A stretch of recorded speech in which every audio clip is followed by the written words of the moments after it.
put an extra long intro so I can try to get to Space Couch in time to share it on my personal page.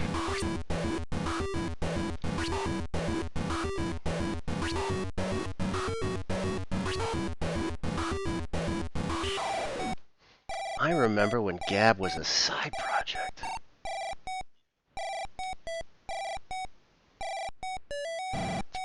It's pretty great.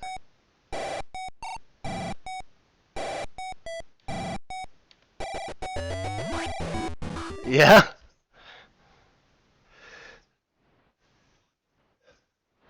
And I'm gonna cut back in. Sorry to cut you off. And call the spaceships to Davenport. Prepare for Devariki and interface with a couch in space.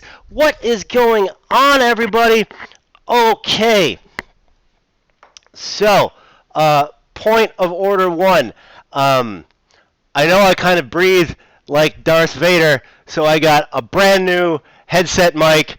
If anything goes wrong, I will disavow all personal responsibility, and blame it on technology, like I always do, because it's always technology's fault. And second, I officially do not have coronavirus, but I am rather ill, and if I get any more Flemish, I'm gonna have to move to Belgium. Fires is in the chat room. The provost of Providence himself, Ray Calderon, is also in the chat room. What's up, y'all? So I'm gonna try to mute out any like coughing jags on which I go, and if I miss it, we'll just have to live with it. I don't know. I'm good if I don't move too much. I can't quite work out yet, which is kind of making me a crazy person, but that's okay because it helps stave off the space madness if you just are a little bit crazy. Oh, Jack Hollingsworth, what's up, man? Always good to have you on the show. Very excited about today's guest. We're going to go long, I know it, but before we do that, I could not be more over the moon, pun semi-intended, than I already broke my headset mic. I already broke it, with the what's up, Amoeba Cat? Then with today's sponsor, which is Tiger Squawk Records, just on fire lately. The new Betavice's Subtract is just the best. Galaxy in Flames from Norway's Industrial, on fire. Battle Ready from Sugarplum Suicide out of Ireland, perfect. Drop Dead Squid Face, the Gothicals cover EP from Pill Brigade from Bothell, Washington. Old School Reboot also from Pill Brigade. Scythery, Kansas City, from Science Fiction's out now. It's amazing. And Australia's Isserley has Agoraphobic Sweetheart. You only got 1 week left for the Gasoline and Vertebrate Kickstarter. It's good. I'm very happy with it. Check all that out. Space Feet! Oh, FGFC82. Oh yeah, is in the chat room. Do you like that? I did that myself. So, ladies and gentlemen, this was the Maintain 6 Galaxies, says Rex. I love it. The first guest ever we had on the show is going to be on the couch virtually in a few. I did not think that this whole streaming thing would be what it has become at that time. I don't know, the corona or some sickness found its way up to me here in space because I've been ill. But let's just get into it, ladies and gentlemen. Without further ado, here is Daniel Belasco. What is up, buddy? Oh, you know. The sky. The sky is in all directions for me. That's But true. Yes. Yeah. but for you on terra firma, there it is distinctly over your head. Yeah. But Way over my head. oh, that's your out. Good night. That's Space Couch. Yeah. No, And we're done. Thank you. Yeah. Well. Thank you. Yeah. It doesn't feel like it's been a year and a half to me, but it also kind of does. I mean, it doesn't feel like it, but when you look back and actually look back, it's a fat Andy Dean. That's right, Rex. Damn. That's going way back to that time that I did an Andy Dean impression on stage at Terminus with Fires, I think. Fires, also in the chat. It's the well. Let's. I mean, we'll mash those 2 points together because Okay. in the year and a half, really quickly, well, that's kind of our deal, man. Yeah, it really is. One of the many things that has happened since January of 2019 is that streaming, once novel, has now become the norm due to obvious things. Our only option for right? Stuff. And superstar Daniel Gunther, the Vein Collector himself, Echo Point, has in the chat room, has now this streaming world is now, like I said, standard, and you've been manning the wheel of justice and the steering wheel of justice for none other than the Terminus Festival, which has just had a very successful run of shows online. I shouldn't use past tense because it's still going, but let's smash cut to the whole Terminus online thing. How is that going for you, buddy? It's pretty good. I think last night's show topped out at just over 300 viewers at one time. So I mean, it's doing well. I mean, obviously Terminus has quite a name for itself for being like one of the most awesome festivals on the face of the planet. It's great. I've done 2 of them. Yeah, 2 of them. Yeah, actually, we met at one. We 2013. Yes, when my old band Defense Mechanism played, and you came up to me. I seem to remember you coming up to me and saying, "Cliff, yes, says Cliff, we should be friends," which is exactly true because he did say that. Yeah, I know. We're all about authenticity here on Couch, and I played the devil for you at previous. That was amazing. And okay, so did I ever tell you the story about that? So it was going on right after us. Ludovico Technique was going on right after us, and Ben was off to the side of the stage, in his full, regalia, his whole sort of demon. He looks amazing when he's got a demon vampire thing, and he was standing there watching us play. And I started announcing that we've got a guest coming, and I'm sort of like pointing at him a little bit. and he didn't know that I was expecting you to come flying up on the stage to be the devil. So he, for a very short instant, thought that I was with a guest spot on our show. Oh, especially when he's already dressed like a demon. He sees you like bounce by in this really cheap devil costume. Yeah. He's like, "Oh, okay, that's what he meant." Oh, that's funny. Speaking of Terminus memories, Ithra says, and you let me tell the world about Eric Gottesman's weird nip during that show. Yes. Which is funny to me. Yes. Gottesman gets so much shit at Terminus, and he deserves every fucking lick of it. Oh yeah, Terminus is a small island of gothery, if that's the right word to use, for a few days, and has now moved into the digital sphere. And you're sort of there was Sir Mix-a-Lot had a show many years ago called The Watcher, where he would just sort of like turn on TVs with a remote control, and like the story would unfold and then on that TV.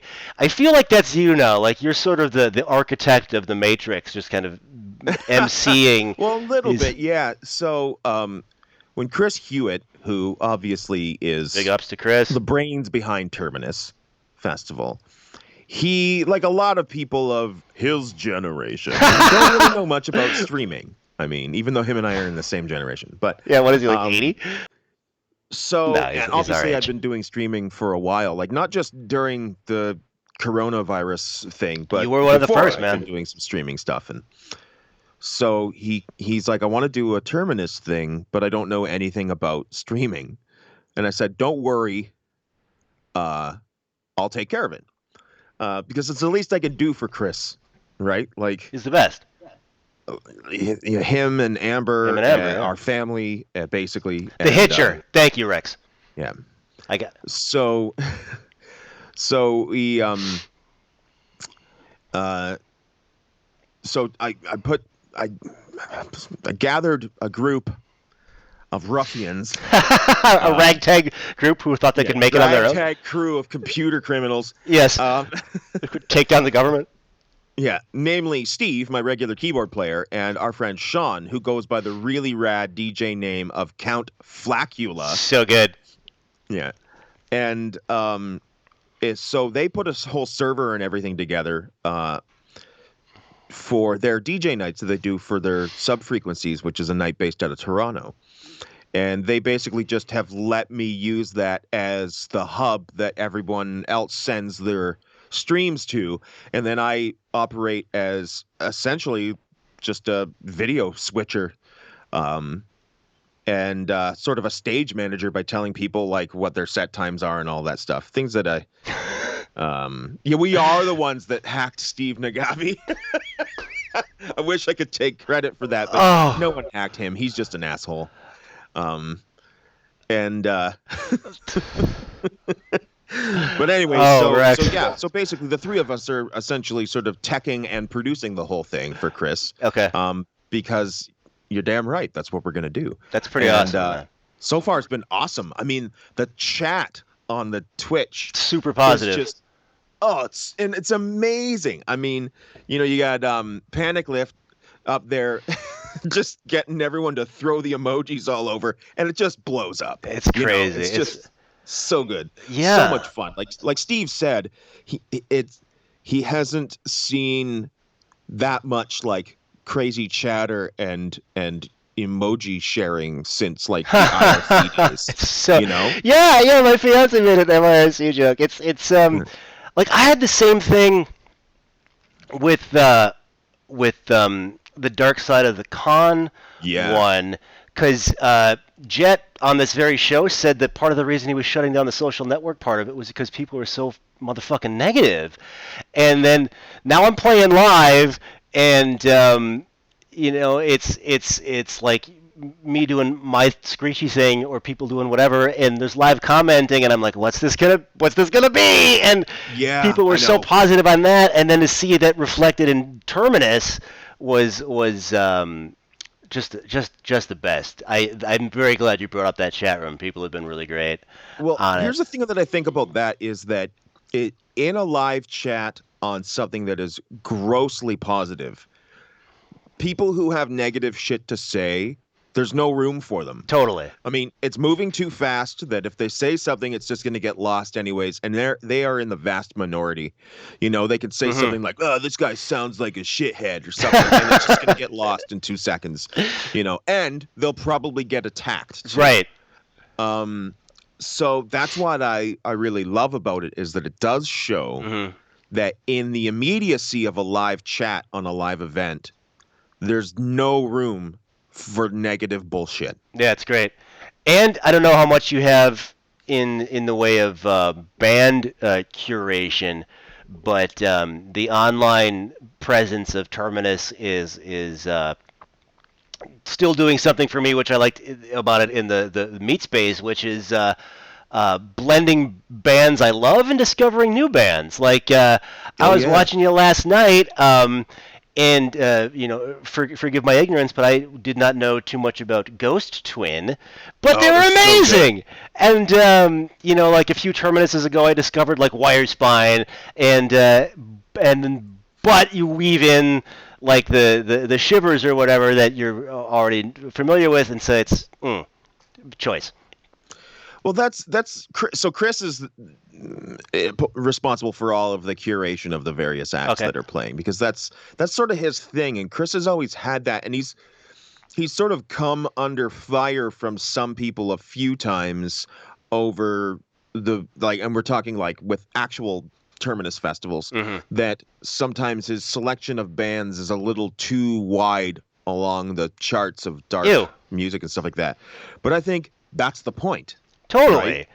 And it should always stay that way because now Terminus has a name for people going and discovering not only new friends and new comrades, but new bands. Totally. Or only hearing a couple of songs from a band and then going to see them live and being fucking just obliterated by them. Like, just absolutely, this is now my new favorite band. Like, I was like that with Drab Majesty when they played. Yeah. I was already a fan, right?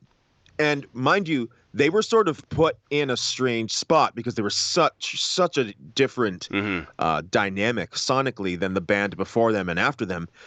But, well, exactly, Adra, that's exactly it. It is 100% what makes it a good festival. So I'm watching Drab Majesty up there, and I'm like, I am 100% a fan of this band now. They look like a couple of like weirdo aliens on some weird 70s sci-fi show, and playing the super liquid, like gothic space rock kind of thing that they got going on. It's so cool. And that's, Terminus. And I hear that Cold Waves is good for that as well. I haven't had a chance to go to Cold Waves yet. It's great. I'm kind of bummed about that because I really not only want to go to it, but I want to play it. Well, so I may be able to make an announcement at some point, but we don't with the virus. I can't. I don't know.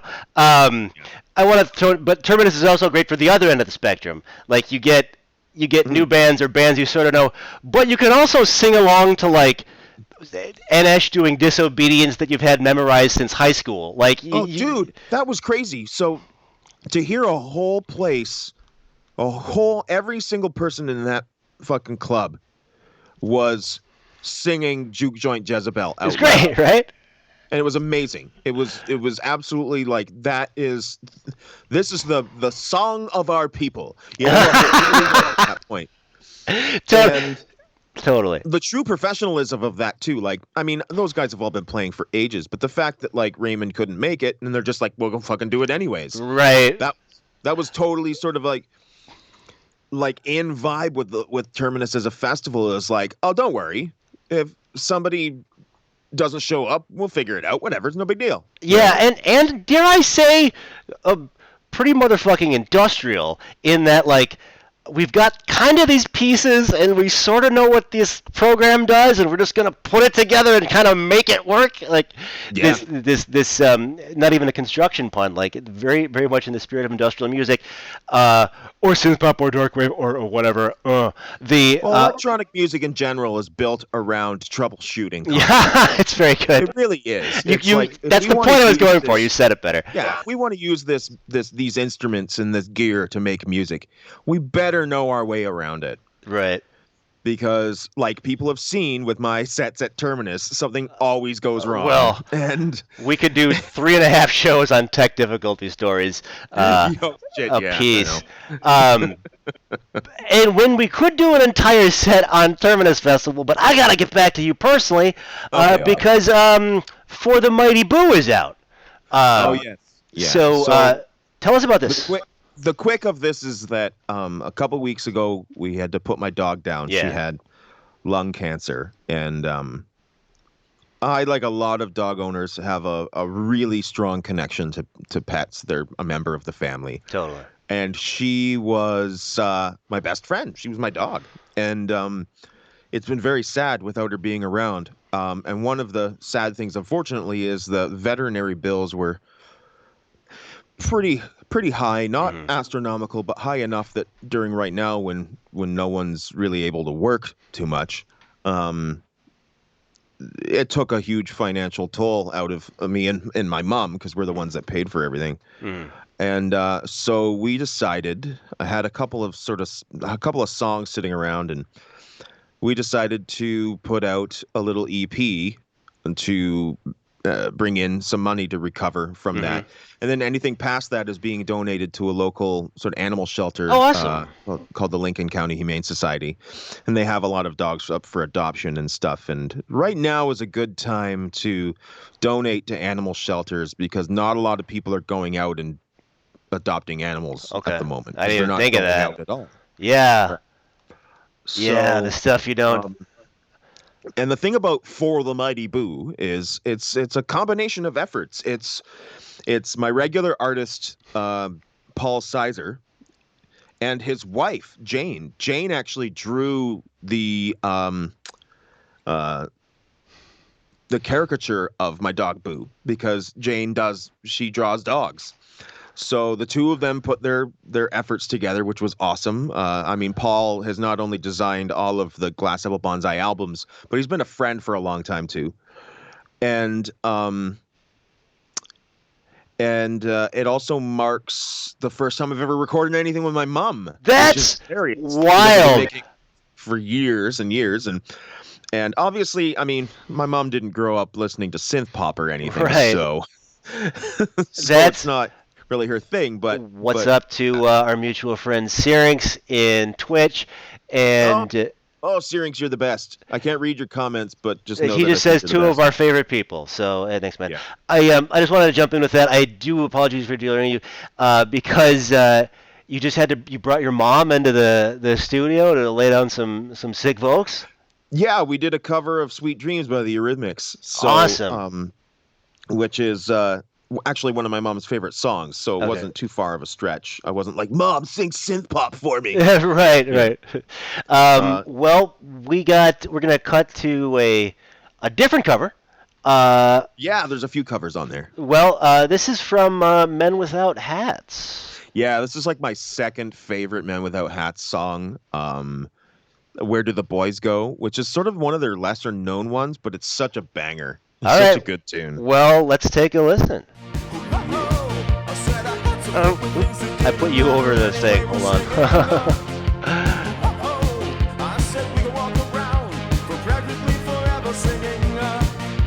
Wow. Yeah, this is really good.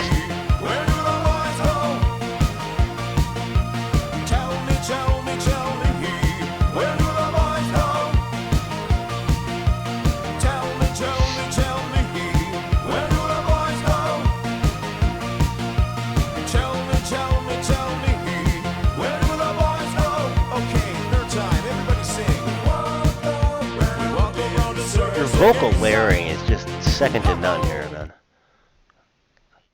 Whoa. All right. So that was Where Do the Boys Go?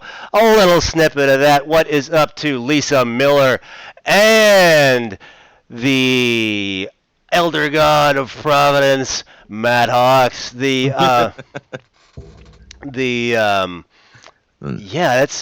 that's pretty great. So we get that Glass Apple, not glassappy.bandcamp.com. It's glassapplebonzai.bandcamp.com. Yep. Okay, Yeah. cool. So that's I'd been mulling over doing that Men Without Hats song for a long time. I had like some old version of it, and then I was doing one of my live streams, and I was like, yeah, I played it for people like the old version, and people were like, yeah, you should do this. I was like, yeah, and then literally the next day, I like sort of redid the cover and finished it. That's you got your methods down, man. That's a pretty quick turnaround. I do covers. I can get through covers pretty quick, especially if I really, really know them well. Okay. Like I've been listening to that song for years and years, and like playing along to it on keyboards and stuff. So it was like that cover of Tarzan Boy I did with Eric Godsman. I did that cover like at the tracks for that. I did it from memory. I was just like, No, oh, you didn't. yeah, I did. That's awesome. And then I lined it up with the original song, and I was out. The tempo was out a little bit. I think mine's a little slower. And then I added all the little filigree parts and stuff. But it's not a difficult song by any means. A lot of that old synth pop stuff, especially the like Italo disco stuff, is not difficult. Okay. But it's super cool. And Yeah, and I also did a cover of "Shake the Disease" by Depeche Mode Nice. on For the Mighty Boo. So, And there's some original stuff on there too. There's a oh, song I cool. did with my friend Sheena Ko. Hmm. She's a Montreal-based sort of indie synth artist. She used to be in a band called The Rabbit Hole out Oh, of sure. Saskatchewan, and she moved to Montreal, and she's been making waves with the stuff that she does. And we wrote that song together ages ago, and finally finished it off. She added some more stuff and redid the vocals. And then there's a new defense mechanism. I was about to say a new defense mechanism song. Yeah. There's a new Glass Apple Bonzai song on there that's got sort of a more of a gothier vibe. Very cool. And then there's Clowns, which is the new song by my actual goth rock project, the Necromancers Union. So Very cool. So check bunch of all that stuff. out at glassapplebonzai.bandcamp.com. So, Yep. musically, where do you put this in sort of? Because you're sort of you have a mythos to you. Like there's all these projects and sort of elements and very the David Bowie comparison has been made in the chat room here. There's sort of Yeah. eras to you almost. Where do you put For the Mighty Boo in the Glass Apple Bonsai Daniel Belasco sort of pantheon or mythos, if you like? Like, is it an outgrowth of Toys of a Vertical Nature? Like, is this the next thing? Um, I don't know. Interesting. I don't know. It was just an impromptu, like, let's do Mm-hmm. an EP for my dog. Okay. And Right. not sure how many people have done that, but it's man, I'm reading the real-time captioning of this. It's And the best. amazing. It's the best, It's dude. amazing. The shit that we're not saying. I don't know how I turned it on, but like I'm never turning it up. No, never turn it off. It's amazing. My last name has changed 5 times. Oh man, that's amazing. Oh god, it's so good. This is so great. It's well, second and only. doesn't understand it, just throws question marks up. Like that's what we do in real life. Oh You know? yeah. Oh yes. We're seeing like how the Terminator sees with like the caption at the bottom of the. Yeah, but it's so delayed and Right, incorrect. yes. Speaking of toys of a vertical nature, though, that is, I mean, if it's not like 6 seconds new, like for the Mighty Boo, but it's Yeah. been a while since we've had you on the show, so There's lots of stuff that's happened since there's then. so much. There's so much that like in cosmically, it's we've lived 20 years in the last year and a half, but even Oh, even just in in the last 3 months. right. It's been the longest 6 months in the last 3 months. So crazy. But so let's focus on the Grubner Belasco connection. Toys of vertical nature. Okay. Is there a overall feeling or wait for it gestalt sort of unifying that release, or is that sort of the next logical slice of Daniel? That is the next logical slice of where Glass Apple Bonzai is. Governor Velasco connection. That was amazing what it just said there. Governor Belasco. Okay, I'm not saying that's our collab project name, but I'm not saying it. That's incredible. Yeah. So when you and I finally do another deal together, it's called Governor Velasco. Oh, That's yeah. what it's called. Yes. Okay. So Toys of a Vertical Nature, I'll give you a little bit of a sort of breakdown on even where the name came from. So when I was on tour last summer with Grendel, Esoteric, and Strip Liquor, JD from Grendel and I were on this mission to go to as many Goodwills as we could to find a VHS video camera. Okay. Because we wanted to just like basically do really bad VHS home videos of all of the concerts and stuff. Oh man, we with auto couldn't date in the find one, corner. but I think in like I want to say Cincinnati or someplace like that, we were at one, and in the sort of toys section, they had a barrel with things like hockey sticks and plastic baseball bats, and Okay. on a bright orange piece of like Bristol board. It said "Toys of a Vertical Nature," and I thought, what an absurd way to just say long toys. That is amazing. Yeah, because I'm sitting there looking at it. I have a picture of it still on my phone. Like I was just completely bemused by this, like overly like that's a really long way to say long toys. And That's but I also understand that writing long toys might just like feel awkward. So in my head, I devised that the two options were to say toys of a vertical nature or toys of a long nature, or just say fucking nothing at all and just put them in the barrel. we can And figure it out. Like, that's the more realistic option. Just put them in the damn barrel. Right. People can see what they are. It's not that big of a deal. It's not like we're foisting it on them. You're in a toy store. Yeah, you don't need this like Edwardian Gothic the verbosity of things. They're toys of a vertical nature. Just expounding on the nature of a toy. Yeah, exactly. Like, how philosophically deep do you want to get about these fucking hockey sticks? Okay. Bookmark real quick. Shout out to Never's Blessing, and if Neil Dobson, the Boundless and Ghost Feeder in the chat room. So I mean, a good eye. It's sort of like when you're watching a movie and somebody says something and your brain clicks and goes, "That's the sample." Like I wasn't. Oh yeah. I wasn't planning on sampling this. With me, it's like that's an awkward way of putting a very simple term. You know, like long toy. Like I do like that the entire thing could have been circumvented by just not saying anything. Like, anything at all. Yeah, just put the damn things in the barrel. Like, give me a fucking break. So you had this amazing album name, hanging out with Grendel, no less, and so you Toys of Vertical Nature. Well, originally it was going to be a separate project altogether. I'd come back from the tour and I was super depressed because A, the tour was over. Also, I was in like monstrous fucking debt. Ugh. And I was really in a dark place, actually, mentally.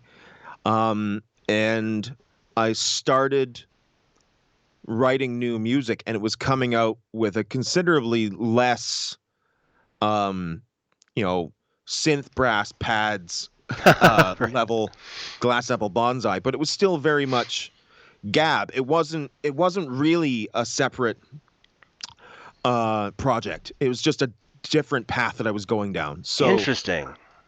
So instead of naming the project that, and I even fielded it out too, like I had this collection of new songs that I'd written that sounded very like Japanese Whispers era The Cure, you know?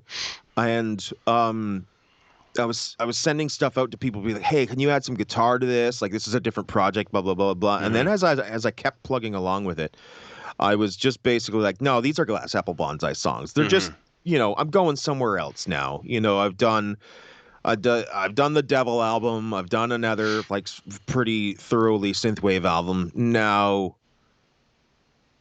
it's time to get darker and go back to my roots as liking relatively dark music, and so somewhere along the way the term Toys of a Vertical Nature actually took on a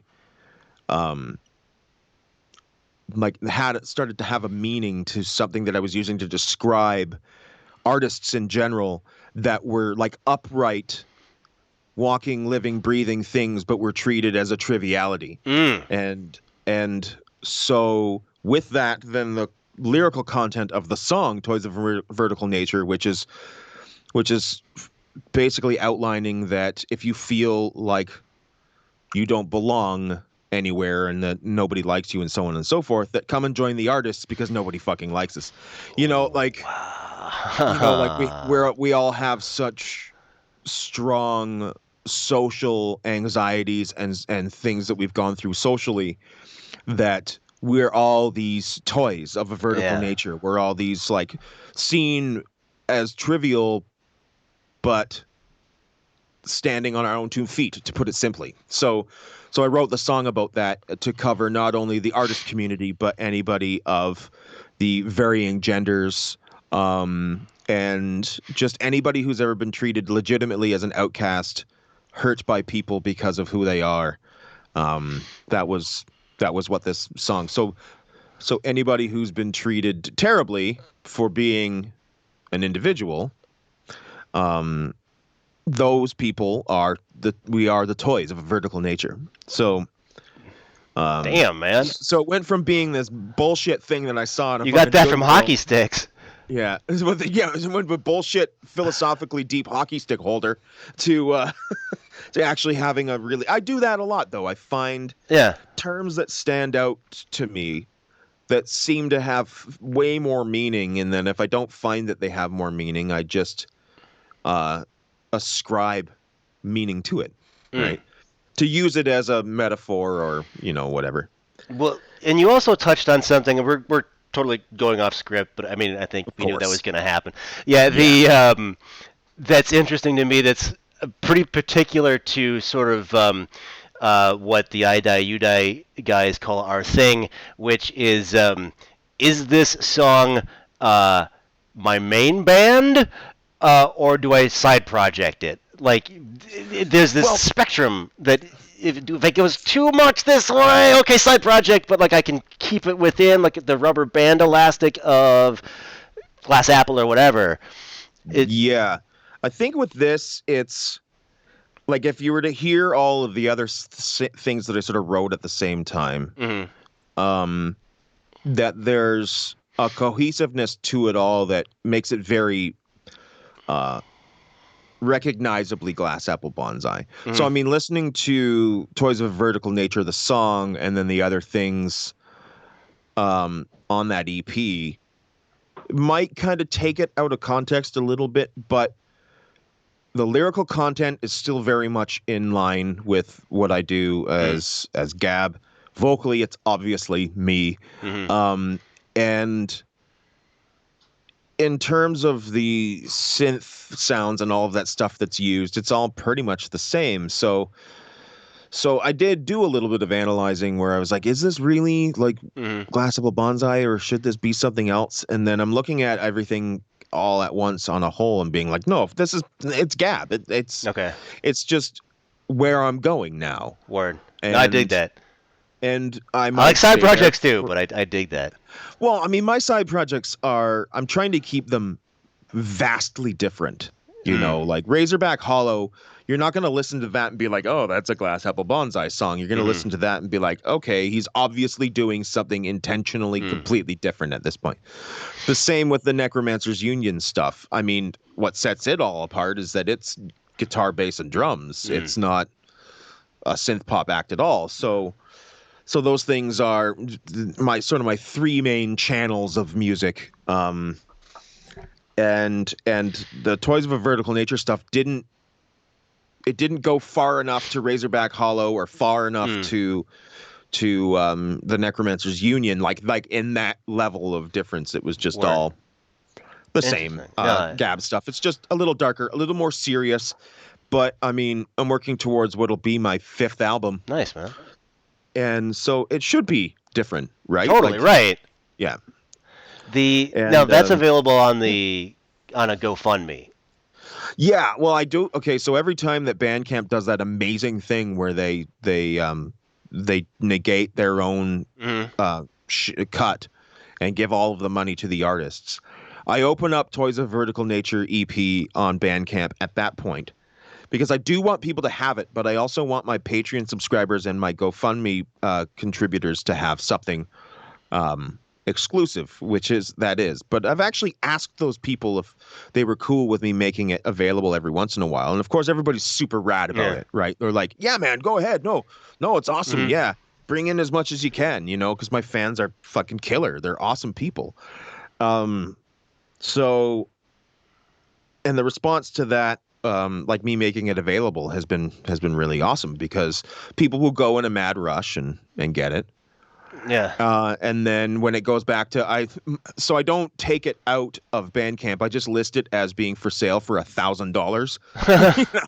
Like knowing very well that no one's going to pay that much for like a 4-track EP. So, and if they do, well, then they deserve to have it. So, And plug your Patreon real quick. Patreon is patreon.com/Daniel Belasco. All is one word. And the GoFundMe is not as easy because it's all convoluted. But it's called Gab versus the Three Albums of Doom. Now, mind you, I set up the GoFundMe at the end of last year before everything in the scope of an artist's world changed in 2020. So the idea is that I was raising money to do a full album of originals, a full cover album, and then a full professionally recorded live album and video to go with the live album. Those things are still happening. It's just they're going to be later now because there's a lot of stuff that I can't do, especially the live recording. I'm not getting all of my bandmates and everyone together to go into a studio and record a live album at the moment because that's not something that we can do. So things have been pushed back. And also, I've had to make changes to my output creatively to bring in some supplemental income during this whole time where everybody is.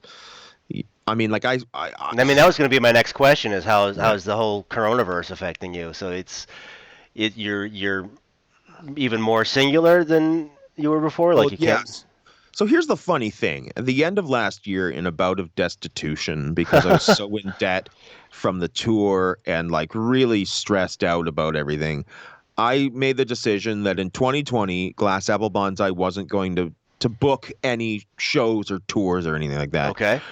If someone came to us and wanted us to play like a festival or whatever, I would totally do it. But in terms of our own shows, it just wasn't going to happen.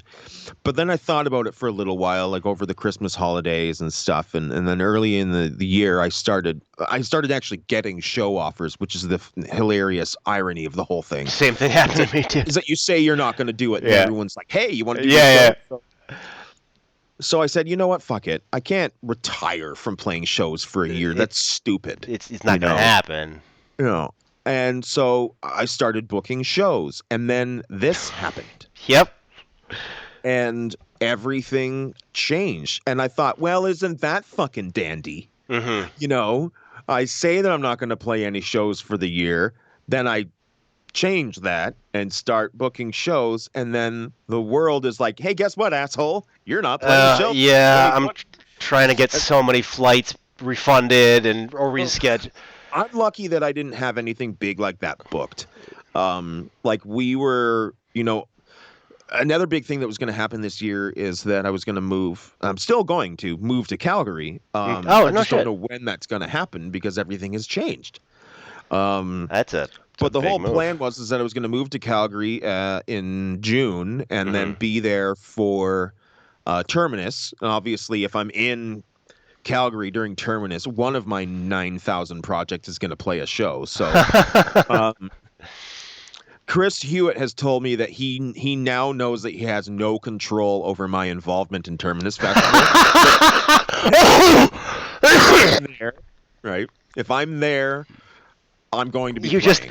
You just osmotically absorb onto this. Yeah. Well, I refer to Glass Apple Bonzai as Calgary's favorite out-of-town house band. That's very good. That's very good. So anyway, everything's changed. I mean, I'm really go with the flow with a lot of stuff. I could have done without having to put my dog down during all of this. Yeah. Wow. Man. That is like just fucking crushed my heart completely because that's the last thing that anyone ever wants to do. But I had all these plans I'm for supposed things, to be in but California. There's a certain level of relief, though, that comes with knowing that nobody can do anything right now.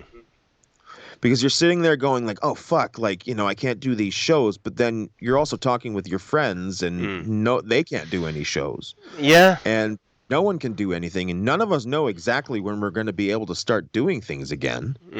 So we're all on the same page. And that's been a big, huge thing, too, is that's opened up a new avenue of camaraderie between a lot of musicians that may have sort of lost the camaraderie. Interesting. Like it's easy to get caught up in your own in your own desires and your own what's the word I'm looking for?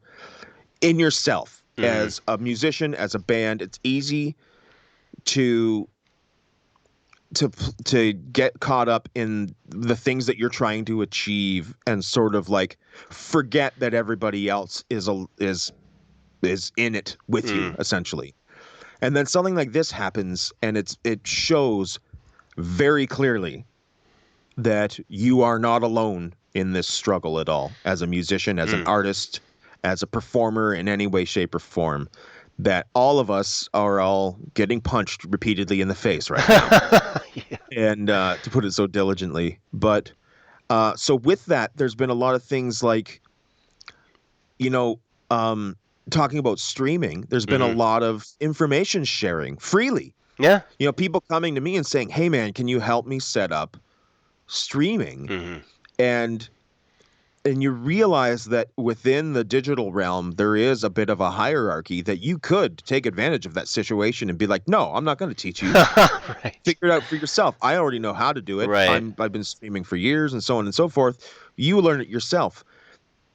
But there isn't any of that because people come to you and you realize that you're them. You know, you just have one element of information that they don't, like skill. You have a little bit of a honed skill that they don't have. Mm. But to share it freely, like Stephen Archer, when people have fielded questions to him about how he does his streams, he's been very much like, this is how I do it. And the same with that amazing null device set for Terminus last Oh week, God, that was where Kay was in crazy. the car, She was in the right? car. Right? Like, how cool was that? That was Amazing. And amazing. then the next day, Eric Ayler shares how they did it. Yeah, that was the best.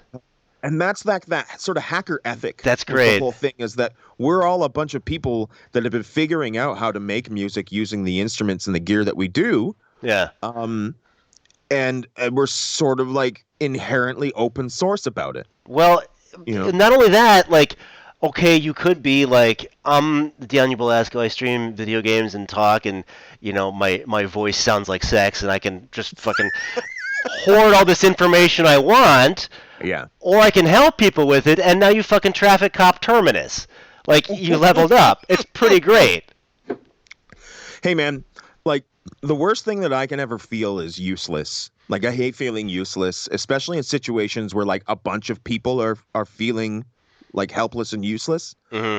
And if I have a skill that can help move things along and keep something that I hold dear going, Mm. not just Terminus in itself, in its namesake, but just the concept of playing shows, especially online, Hmm. and playing shows together with people that I'm friends with or that Mm. I'm becoming friends with, then I will 100% sacrifice my time and what skill that I have to help move those things along.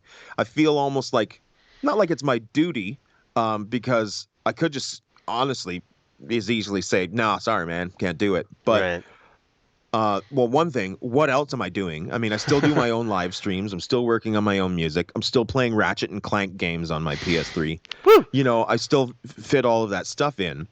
Um, and a huge factor of it is this, though, is that it's known that I'm doing this stuff to help people, like to help my friends and help everything move along. But the necessary level of skill that you have to make these things move smoothly, it's not being ignored. It's not being assumed that like this shit is easy and anyone can do Right. it. Um, I mean, anyone can do it if they learn how, but I mean, there's a certain recognition, automatic recognition of people that already know how to do this stuff Mm. in terms of streaming, because now so many more people are trying to do it and It's realizing that it's not as easy as just flipping your there's a lot going webcam on. on, A lot of right? people I are mean, figuring it out. There's a lot of streaming going on right now, but yeah, there's a lot of I mean, fuck, there's like webcams that aren't available online anymore because they're sold out due to high demand. really, Like crazy stuff, right? yeah, Like I would never at any point in my life have ever thought that I would not be able to buy a webcam for my mom, right. right? Because they're sold out because so many fucking people are buying webcams. Like, I never Yeah. thought there'd be a webcam shortage at any point. Say, There was a and Mark Maron bit from 1992 or something yeah, where he was talking about there's so many channels on cable now. I think we're all getting our own show. It came true. yeah, It's it pretty did. great. Um, Yeah, and I mean, we and knew it would and we knew it would. And eventually, right? honestly, We're I'm all I'm loving way it. too arrogant to not have our own shows. Not only that, but I do feel weirdly more connected in a way. Like I would still like to see a great many people here in Boston in the meat space, but it is cool to be like, what's up, Damon, just hanging out online watching my friend Null Device play in Madison from his garage in her car. Like it's crazy. Uh, the so I think it's pretty cool. You Well, brought up. Go on. the greatest thing about it is that in the last month, Mm-hmm. all of the people who have been saying that streaming is a viable way to bring entertainment to people are being proven right. That's certainly true. Because there's been a lot of people that have been really resistant to the idea just because it's sort of an unnatural way of doing it. I mean, when you think about it, it's not the same as television. It's not Right. the same as going out to a concert. We have the concept of TV being something that there's no interactive level whatsoever. And then going out to a live show where it's all 100% interaction in real time and stuff. So we have this weird medium that's Yeah. between the two, which is live streaming of concerts and actual concerts, like shows, full production performances in some cases, where you can watch them from sitting at home. And it's slowly becoming not a last resort option. Right. It's now becoming a something where, well, shit, I mean, we can do this for real. We can play a show somewhere, have it live streamed at the same time for the people who can't make it. Good or stuff. the people that we're now including an entirely new demographic of people, the people who have social anxiety disorders. That it's great for introverts. Yeah. Social anxiety disorders where it's very difficult for them to be out in public spaces with people with agoraphobia, people with physical ailments that don't allow them to go out and be parts of things. I mean, yeah, it's different watching people perform live on a screen, but it's now that so many bands are doing it, so many musicians and creative people are doing it, and bringing the same level of performance in some respects. I mean, Jason Hollis brings up that the production values aren't up to the standards of, say, Space Couch, which is true. Honestly, there are a lot of people out there that have higher production standards for what they're putting out, above all, because they've been doing it for longer and been putting more effort and stuff into it, or they just know more in general. But the door is now open for everybody to sort of bring that level as well, too. The resources are all there. OBS is free. The ridiculous amount of green screen stuff that you can get. Like, just I've heard. I'm actually in space. I know you're actually in space on half a couch. Well, with a giant, really poorly drawn television right beside you. I could only fuel is expensive. I could only afford enough to elevate half a couch. What is up to? I'm sorry, I don't know how to pronounce your handle. SHH Wine or Schwein on YouTube. Tal of Nuclear Sun is in the chat room, and Regen X says there's so many things that can be done through live streaming. True. Our orbit is coming into something of a close, but I want to get to this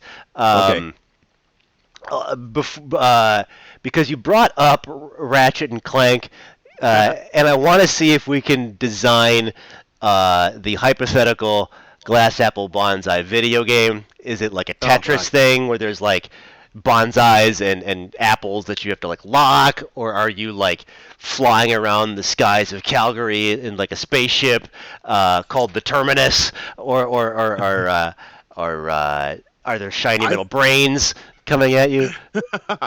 Yeah, that's going way back. Hey, we've been friends for a while. I would like, honestly, if I could figure out a way to fund it, Mm-hmm. I would like to have a sort of action adventure game like Ratchet and Clank made, where you get to choose from the characters are all people that have been in my band, Oh and they wow. all have Okay. like sort of they have a special unique power that's specific to them.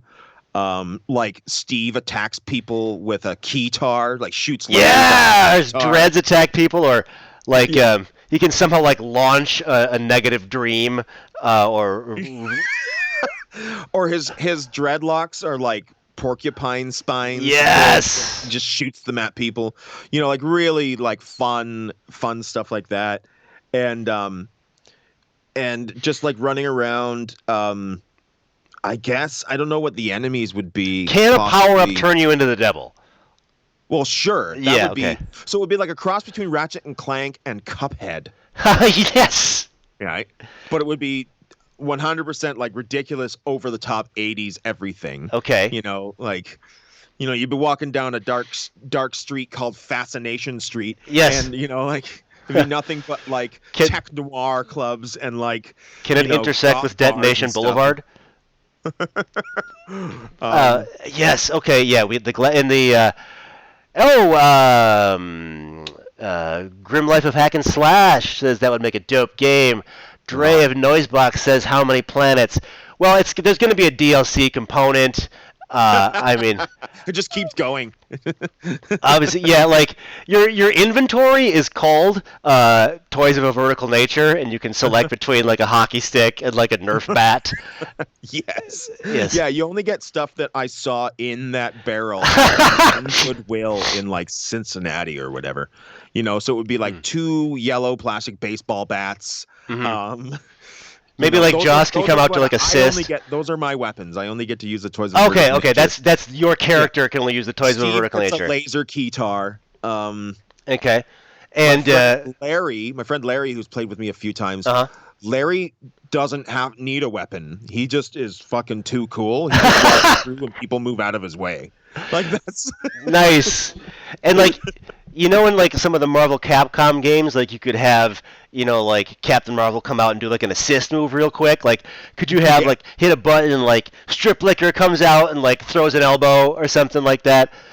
Jamie just comes out and devours people with his beard. They just disappear into his beard. Right? And Morgan Good comes stuff. out and falls off stuff onto people. Mm. Yeah. Or and one of the levels has to be Razorback Hollow, like the Well, graveyard. Sure, yeah. So that would be the boss for that level would be Pumpkinhead. Right. Or can you Yeah. turn into like a necromancer and like summon your union to Yeah, attack? man. Like every planet is thematically matched to one of my project's albums. Oh, Schwein says hello moth summon. Oh, dude. He that'd be comes so in on a cool. giant moth. He would just show up and like filigree fucking glitter on people. You know. Yeah, oh Right. yeah, just like shotgun damage, but it's glitter. Like Yeah. perfect, And perfect. then there would be side quests Mhm. hosted by Hello Moth that were puzzles called Hello Math. And they were all- Genius. Because this was this was a joke that I'd come up with where I was waiting for a line of like children's educational songs written, called Hello Math. Hello math. and, and in every world though he would have a different name. So like it would be like Bonjour Papillon or Hola Polia. Oh, that's funny. Like Syrinx different says the game language has to have versions. 10 floppy disks. Oh, that's Well, great. you would be a guest. Oh, yeah. For sure. You would come out and Oh yeah. Okay. yeah. Cool. Well, I mean, something would happen. It would have Yeah. to have to do with that song we did together years ago. Yeah, we could. I would just. And people's brains. And I they would blow get up. That's what right, or like put him in a brain cylinder. We did a song that Daniel tried to make about the movie Brain Scan, and I forced him to make it about the H.P. Lovecraft story Whisperer in Darkness. Stay on brand. So like, can one of the levels be in that weird park that's like by the classic Terminus Hotel? That's like it's very Jungle Gym-esque with these different elevations, but they don't. Oh, the one across from the hotel? Yeah, they tell you not to play in it. I just want to do like paintball in there or something because it's Is it the like one that's like right across from the hotel? yeah, Sort yeah, of. that's the one. When you walk to Terminus. Yes. It's like all nothing but pardon the term, but crackheads. Yeah, it's all crackheads. Um And uh or here's the level. that was weird. That'd be, That'd be that, really that, cool. that'd be a cool That's like level. you have to like parkour your way through it. It's part of the terminus level, right? It is, And yeah, it's part of the Terminus level is flying to Calgary. okay, yes, there's that. It's Right. this whole level It's sponsored by raising money WestJet. to buy a flight to Calgary. Yes.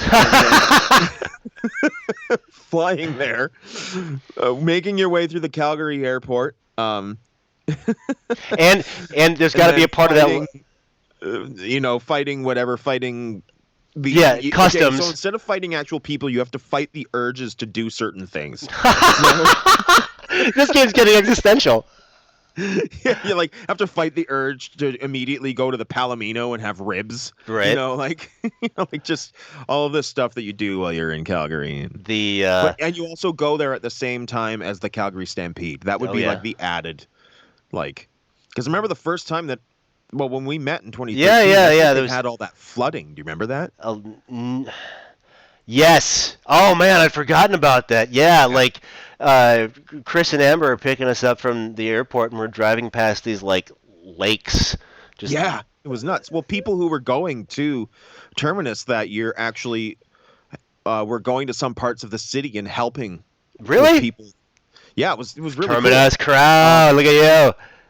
But we drove out there that year because my old bandmate Paul, he was a truck driver at the time, and so he took on the duty of driving this van because we were coming out there with the Primonium Jesters guys, and we were driving through parts of like Winnipeg and Saskatchewan where there was lakes where there wasn't a lake a week ago. Right. Like it was crazy, huge, vast bodies of water that were just from this flooding and we were seeing the damage firsthand. It was crazy. We stayed in a hotel on the way where all the people from the town in the area were all living because their houses were underwater. Damn.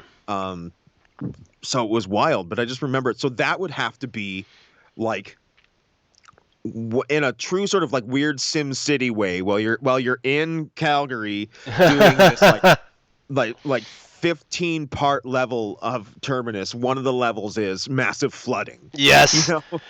And I would also like to posit like a stealth level at the Terminus Festival. It's a shh party, and if you make too much noise in your stealth mission, like Kane from Left Spine Down goes shh.